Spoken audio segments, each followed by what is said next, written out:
In this video we are going to talk about how to analyze your YouTube channel. So, let's start. Analyzing your video performance is crucial to understand what's working and what's not on your channel. However, it seems like there hasn't been any recent activity on your channel, or it might be brand new.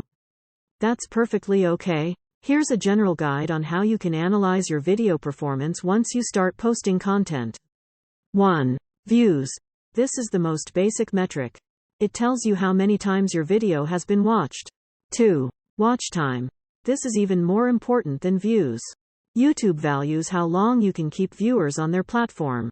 The longer the watch time, the better. 3. Audience retention. This metric shows you the average percentage of a video that your audience watches per view. A high audience retention rate would indicate that your viewers are finding your content engaging. 4. Engagement. This includes likes, comments, shares, and subscribes. These metrics can give you an idea of how your audience is interacting with your videos.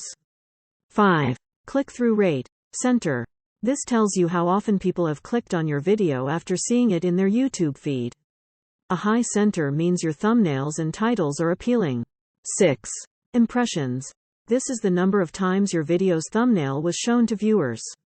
With impressions, you can understand how often your video has been surfacing on YouTube.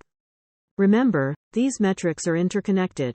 For example, a video with a high center but low watch time might indicate that your thumbnail and title are appealing, but the content itself is not meeting viewer expectations.